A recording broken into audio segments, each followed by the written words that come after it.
mereka tuh emang mau mengimplementasikan bahasa standar buildingnya di Australia, which is salah satunya tante di pondasinya di Australia itu di rumah-rumah mereka pakai damp proof membrane ya tante ya. Ya. Itu semacam kayak plastik atau mungkin apa ya bahasa bahasa Indonesia mungkin terpal yang ya damp proof membrane gitu tante biar rumah dalamnya nggak lembab.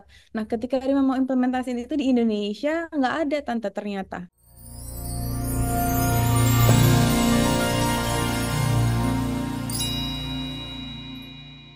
Maksudnya itu bukan hal yang biasa diimplementasi di Indonesia gitu. Jadi wow beda banget jauhnya gitu. Padahal itu apa ya seperti hal yang kayak mendasar gitu kan makanya mungkin di Indonesia kalau bangunan-bangunan rumah tuh kadang lantainya lembab kan kemudian suka keluar creepy crawlies gitu kan dari nat-nat lantai keluar cacing atau apa mungkin karena nggak pakai damp-proof membrane itu ya tante apa sih fungsinya damp-proof membrane itu tante. Si damp-proof membrane itu, jadi kan tergantung tanahnya seperti apa ya. Kan tanah-tanah di Western Australia ini datangnya dari pasir, kan ada. Jadi waktu kita lagi buat geotechnical report itu kan ada 5 macam tanahnya gitu. Ada yang dari pasir saja, ada yang dari pasir campur clay, ada yang clay saja gitu. Jadi karena karena para builder gitu harus memberikan sertifikasi struktural 7 tahun berturut-turut, that's by law, kita harus tanggung jawab 7 tahun garansi rumah secara struktur tidak akan hancur. Jadi misalnya kita ganti, misalnya kita ganti, udah deh kita udah handover, kita ganti nama dari misalnya dari Ahmad mau jadi siapa gitu, Billy gitu company-nya gitu, tapi tetap dikejar gini buildernya gitu, dia harus tanggung jawab selama 7 tahun. Nah 7 tahun itu bisa aja damproof itu, ya itu tadi di bawah konkretnya itu ya, ya tadi dia supaya nggak absorb water, nggak absorb easily, even though the concrete sudah dilihat dari kepadatannya, MPa-nya, tekanannya segala macam ya, kita harus ada. Not only that gitu, after the concrete kita sebelum dan sesudahnya, karena kita sudah misalnya sudah kita gali, kita ganggu itu tanahnya, itu kan termite bisa datang ya, si termite-termite-nya datang. Nah itu kadang-kadang dengan dam course itu tadi dia juga agak jauh, jadi sebelumnya harus kita kasih termite spray, kita kasih dam course, setelah itu dam course itu tadi, terus kita harus ya itu untuk yang nahan nahan penyerapan air ya dari bawah ya. Apalagi di sini kalau musim hujan nggak kira-kira gitu. I see. Kayaknya di Indonesia apalagi nih rumahan di kompleknya Rima nih misal tante itu udah terkenal banget dengan termite-nya. Oh, Jadi bagi orang yang baru pindahan harus tiap 3 tahun sekali suntik termite. Kalau enggak lewat aja, aduh langsung mulai langsung kelihatan gitu rayapnya. Dan memang mungkin di Indonesia kita nggak pakai itu sih, damp-proof membrane. padahal murah sih itu damproof membrane itu satu roll yang 100 meter itu cuman $100.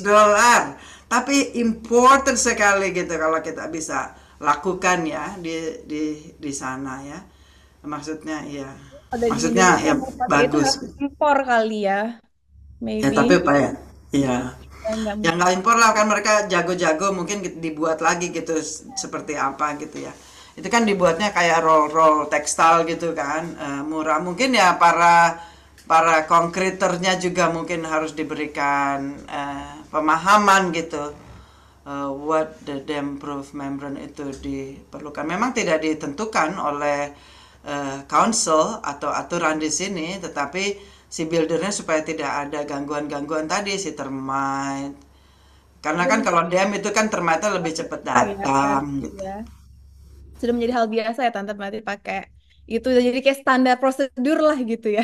Kayak Iya, oh mereka jadi iya, bahan-bahannya harus pakai yang kualitas, harus Australian standard gitu. Jadi ya semuanya ya harus ya ngikutin, semua di sini ada standarnya ya. Jadi betul-betul yang tadi konstruksi itu harus ketat dari sebelum kita acak-acak tanahnya sampai kita tutup lagi compactionnya. Jadi Setelah diacak-acak, dikasih konkrit, dikasih slab, harus dikompact, harus ada sertifikat lagi bahwa kita sudah compact properly gitu. Jadi sehingganya ada dispute di dalam 2-3 tahun ke depan, mungkin nanti kita lihat, kita kumpulin aja sertifikat, kita sudah termite sertifikat, pakai apa bahan-bahannya, ditulis sertifikat, taruh, disimpan simpen untuk si ownernya gitu kan. Insurance juga di sini melihat itu semua sertifikasi itu. Jadi jangan semuanya ke builder ya. Tentunya ya builder harus menggunakan orang-orang yang benar tadi gitu, ngikutin pemahaman penggunaan material tadi. Bangunannya memang terlihat rapi, tapi memang ternyata konstruksinya itu ada garansinya dan harusnya Indonesia yang mengimplementasikan itu ya Tante ya. Semoga soon ya. Ya, mungkin mungkin yang di Indonesia yang belum ada ya. Belum ada itu adalah implementasi registrasi buildernya, itu nggak ada. Jadi semua orang mungkin yang bisa ngebangun aja bisa ngebangun. Terus bagaimana kita mau implementasikan kalau tidak ada dari pihak pemerintahnya bahwa builder-builder ini harus seperti dokter gigi gitu, misalnya harus dikasih license gitu loh. Kalau enggak, kalau salah nyabut gimana? Kalau salah bangun gimana? Kan kita keluarin uang banyak ya untuk membangun rumah gitu kan.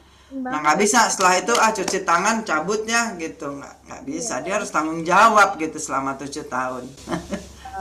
Ya, Rima jadi ingat dulu rumahnya Rima pas di Perth itu di bagian apa namanya terasnya sempat roboh, agak roboh sedikit kan atapnya. Tante Astrid yang ngasih tahu ini ada garansinya loh gitu, kasih tahu ke mamanya Rima bahwa itu ada garansi dan kita bisa komplain agar diperbaikin. Dapat nggak?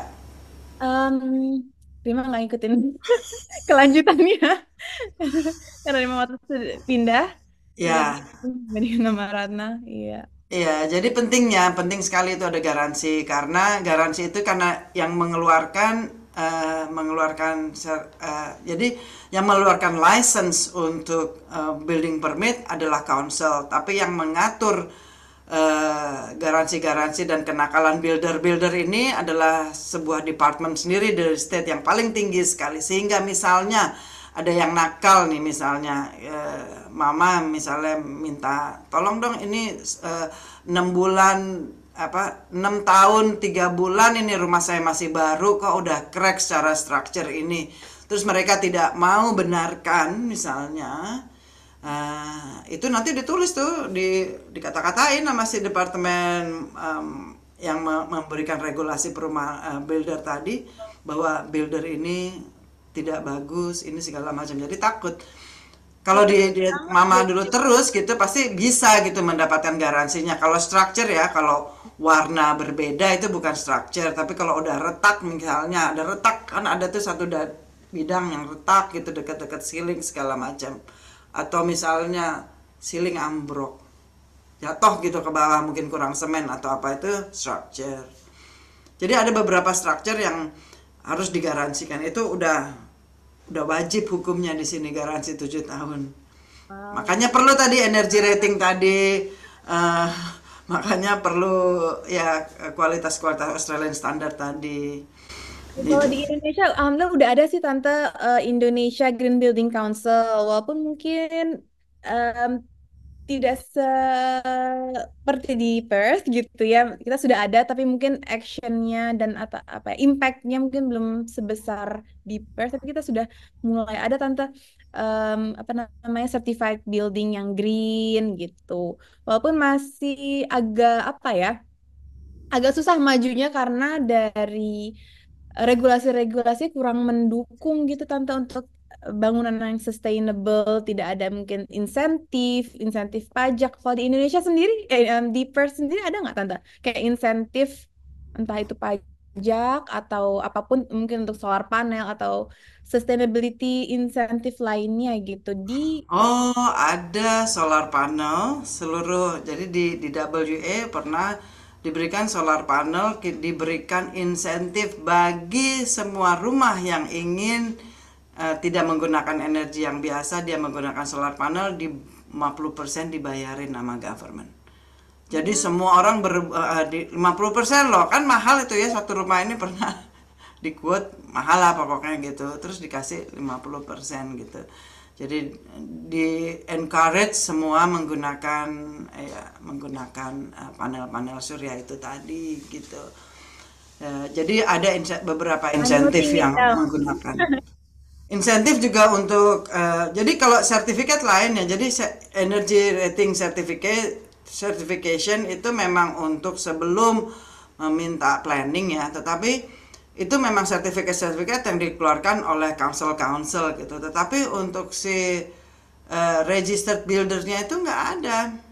Belum ada saya kira di Indonesia. Karena apa? Jadi regulasinya itu bukan dari government. Kalau council ini kan dari council, bukan dari government ya kan, bukan government body, bukan authority. Jadi para ahli-ahli emisi memberikan sertifikasi bahwa arsitek A membuat ya Green Star ini misalnya Seven Star atau Six Star atau apa. Nah ini sertifikasinya tuh mau dibawa kemana? Misalnya dibawa ke klien kan. Nah ini kan kalau kita sertifikasinya dibawa ke authority nih. Arsitek ini membuat Seven Star. Oke, jadi mempercepat juga izin bangunan. Kayaknya begitu. Jadi kebijakan-kebijakan pemerintah di lokal Perth maupun di Australia itu membantu para stakeholder di konstruksi untuk berlomba-lomba ngikutin sustainability tadi. Ah, Dan mantap banget. Tante. Kayak sometimes kayak pengen ikut gitu ya. Kayak iya, maybe iya, life is easier kalau mau untuk ke sustainability. Tapi di sini ya it's hard work untuk pertama. Mungkin kita nggak bisa langsung kayak oke, zero carbon building ayo kita bangun, tapi kita ternyata masih harus kayak ke fundamentalnya dulu, harus ke edukasinya dulu, awareness tentang apa itu climate change, bahkan bagaimana teknik-teknik bangunan yang bisa bikin sustainable, bagaimana desain arsitektur yang sustainable. Nah itu ternyata masih sangat mendasar Tante. Jadi kalau Tante tahu Rima kan fokus bagaimana bisa mendesain bangunan yang zero carbon ya Tante ya, karena Rima belajar waktu itu di Liverpool tentang sustainability in architecture, and then I bring it here, buka bisnis dengan suaminya Rima, dengan Bang Reza. Mungkin kita kapan-kapan ketemu ya, Tante kalau ke Jakarta. iya. And anyway, um, jadi kita mulai bangun itu bisnis sekitar 1,5 tahun yang lalu, dan kita mempelajari lah marketnya. Oke, ternyata kita belum ready nih untuk mendesain bangunan zero carbon karena walaupun mungkin yes, mungkin kalau seandainya Rima bisa do the analisa tentang energy efficiency dan bagaimana ya bentuk bangunannya bisa lebih efisien, tetapi yang em, menerapkannya kontraktornya kalau belum paham agak PR juga bagaimana bisa recycling dan lain-lain kan. Jadi, and then the government juga kita harus paham across all, bukan hanya menterinya, tapi kan di bawah-bawahnya banyak yang pelaksananya, Tante. Jadi, wow ternyata ada PR yang sangat besar di sini. Ya, a big opportunity for me. Um, Rima sih anggap opportunity and a challenge. But ya, Rima senang banget bisa ngobrol sama Tante Astrid, bisa melihat perspektif baru yang fresh. Mungkin ya pastinya Australia, Perth sudah sangat ahead. Sustainability mereka sudah sangat rapi ya Tante ya di Amat sangat pemerintahannya. rapi. Ya, I'm looking forward pasti learning a lot from today's conversation. Semoga one day Rima bisa menceritakan itu ke para apa ya?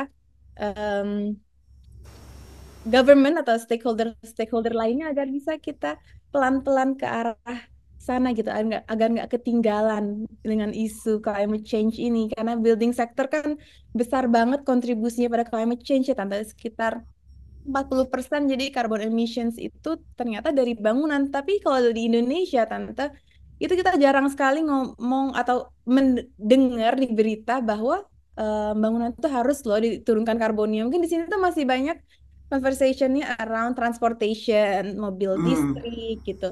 Banyak sekali em, apa ya, fokusnya ke arah sana gitu. And then I feel left out. Tante. Karena ada bangun bisa loh padahal aku membara nih tante saya membara gitu kan. I have this idea tapi ya it's still a challenge to implement gitu. Jadi Iya. sekarang akhirnya yes, I can do this, I can do apa namanya mungkin zero carbon atau sustainable design, tapi now at this year kita ternyata harus fokus ke education yang dulu. Jadi kita lagi develop modul-modul agar sektor-sektor lainnya kayak untuk pemerintah, ada kontraktor juga construction manajemennya bisa memahami dulu biar kita on the same page. Baru kita mulai mungkin beberapa tahun ke depan ada membangun bangunan yang zero carbon pertama mungkin di Indonesia gitu, Tante. Wow, zero, ya. Yes, very ambitious. Tapi Ambisius. sudah banyak kok Tante zero carbon building di beberapa negara di UK ada pasti kalau di UK Ya. udah banyak di UK, Hong Kong udah banyak yang menerapkan zero carbon building gitu. Ya kan seperti Rima ini seperti Kartini dulu kan, rasanya left out gitu kan. Tapi if nanti mungkin 10 years yang akan datang, kalau semuanya sudah mulai bergerak ke zero carbon tadi, sedikit aja gitu, pasti rasa kepuasannya lain gitu. Apalagi apa yang dilakukan Rima dan suami gitu untuk mengajak teman-teman gitu untuk memahami dulu deh apa sih itu Green Star, apa tuh zero carbon, apa sih itu recycle material gitu. Itu udah wah, masya Allah Iya, sekali, itu Tante. bagus banget gitu. Jadi yang ya kalau seandainya nggak, ya itu tadi maksudnya kalau tidak, belum teman-teman gitu sekarang kan, Rima sudah banyak ya, mungkin muncul di mana-mana ngajakin teman-teman, memberikan pemahaman ke orang-orang gitu. Mungkin klien, mungkin berangkat dari klien dulu mungkin ya. Kliennya minta ke para arsitek, saya mau dong kayak zero carbon, saya dong mau seperti itu. Lama-lama juga jadi ada pasarnya tuh Iya. dari government ya, harus dari government sih. Kalau misalnya kalau government tidak memberikan insentif, tidak memberikan, nggak membantu seperti kalau saya yang banyak yang seperti Rima ini, harus banyak nih Rima-Rima 1 2 3 4 10 juga dari government memberikan insentif gitu loh. Siapa siapa yang bisa ya membantu kan, akhirnya juga udara-udaranya buat kita semua juga gitu ya. Dan kliennya juga tanpa menggunakan banyak aircon, apalagi di Indonesia kan dingin panas. Kalau dengan adanya perencanaan desain yang bagus, pasti nggak perlu terus-terusan itu aircon nyala. Ya kan, ya mungkin arsitek jauh lebih tahu lah daripada builder. Kalau builder mah tinggal ngebangun aja, tinggal ngebaca, oh arsiteknya bagus, planningnya memberikan star bagus, dari councilnya memberikan energy rating, renewable energy segala macam. Kita just lakukan terbaik, gunakan apa yang ada di spesifikasi itu gitu ya. Jadi bagus sekali, masya Allah itu Rima, usahanya susah itu kayak di hutan belantara gitu kan. Mana mulai dari mana dulu, tebang pohonnya apa rayap-rayap yang tapi it's good. It's good. Mulai dari 1 2 rumah bikin satu zero carbon pasti akan lebih banyak. Udah banyak bikin rumah Rima di sana? Sudah dua, Tante. Kita Oke. desain overall rumah sudah dua. Em, kita ada desain juga stadion sepak bola, Tante di Kediri. Namanya Stadion Doha Jayati di Kediri. Asih. Ya, jadi itu kita kerjasama dengan kontraktor integrasi namanya. Jadi kita tender bareng, kemudian kita menang, Tante. Alhamdulillah itu salah satu one of my key project lah. Jadi kerjasama sama kontraktor. Jadi paham banget kalau nama integrasi nggak lepas tangan kan jadi arsiteknya, Tante, para arsitek di company kita. Dan ya jadi sangat mengerti lapangan, apalagi pemerintahan dan ya keringetnya proyek lah Tante ya. Jadi kita arsitek juga sangat memahami di situ karena ya integrasi tadi. Jadi kita nggak bisa ngelepasin kontraktornya sendiri walaupun kita yang ngedesain Asih ya. arsitekturnya. Iya. Jadi tapi gini Tante, like sometimes memang ngerasa em, di Indonesia kalau mungkin datang ke forum-forum sustainability ngerasa oke aku kayak agak ketinggalan nih gitu, I have to do something gitu kan jadi terpacu gitu. Tapi saat kayak Bali kayak ke mana ya ke marketnya oke agak sepi ya gitu. Jadi sometimes ada yang apa ya these two feelings that is contradiction, contradicted gitu. Di satu sisi ngerasa kayak agak ketinggalan kalau dibandingin sama dunia, sama Amerika, UK gitu. Kalau kita lagi dengerin presentasi-presentasi mereka, jadi terpacu gitu. But at the same time, terkadang merasa, am I ahead, am I too apa terlalu terlalu futuristik gitu bahasanya. Apakah Rima terlalu futuristik? Dan terkadang Rima harus mempelajari untuk agar seimbang antara pastinya action dan this vision untuk mencapai zero carbon, Tante. Tante boleh nggak kasih nasihat penting gitu untuk Rima atau juga mungkin nanti orang-orang yang akan dengerin podcast ini, gimana sih caranya atau ya nasihat apa gitu untuk kita agar sustain di dunia konstruksi? Oh ya, mungkin kalau Rima mungkin udah tahu ya karena pernah di sini, pernah di UK. Mungkin teman-teman yang pendengar gitu, mungkin yang nanti gitu, mungkin pemahaman dari standar si Green Star ini diadapt aja dari dalam maupun dari luar negeri gitu. Terus harus ada sedikit investasi lah sedikit ya. Cuma menggunakan teknologi-teknologi baru, apa saja yang bisa kan ada app yang bisa mendukung efisiensi energi itu gitu. Tadi dampak-dampak lingkungan seperti apa gitu. Jadi yang pemahaman untuk standar energi ini perlu dipahami benar gitu. Terus juga memilih material. Material itu amat sangat menentukan yang tahan lama, yang sustainable, yang ramah lingkungan. Material di sini kan seperti di Australia sudah di ban man-made Karma. stone ya, yang ada silikanya itu. Sampai ke sini beritanya. Iya, jadi udah nggak boleh lagi. Jadi kalau mau pakai granit ya pakai granit aja, nggak boleh pakai man-made stone yang dibuat ada sedikit sekali unsur silikanya. Kan banyak sekali tuh dijual yang pretend granit gitu kan. Itu udah nggak boleh lagi. Nah, kita semua ya harus terima pretend granit nggak boleh lagi. Asbestos nggak boleh dipasang ya harus terima gitu. Harus dibuang gitu. Kita nggak pakai itu lagi. Jadi yang material yang bisa hancur, yang ramah lingkungan, itu yang tahan lama, itu yang perlu dipahami baik stakeholder, klien, authority maupun para arsitek ya kan. Arsiteknya juga membuat agenda spesifikasi gitu ya. Jadi peningkatan ya nambah lah ya, nambah ilmu terus itu, networking perlu tingkatkan pengetahuan sama keterampilan. Di Australia ini setiap 6 bulan gitu praktek konstruksi yang berkelanjutan ini selalu berbeda, selalu ada kursus-kursus baru, selalu ada, oh ini kurang nih, kita harus ganti seperti ini gitu. Jadi kolaborasi dengan pemangku kepentingan itu mungkin amat sangat diperlukan gitu, kolaborasi. Harus didengar gitu Rima. Rima harus bikin. Mungkin para pemangku kepentingan juga tahu seperti itu, tapi kalau sistemnya belum ada gitu. Atau pemasok-pemasoknya juga harus dikolaborasi sekali waktu dari blok A semua pemasoknya di kita pakai yang ramah lingkungan yuk, bukan sekedar bukan namanya kita harus namanya komitmen untuk zero carbon ya, bukan sekedar asal jual barang gitu.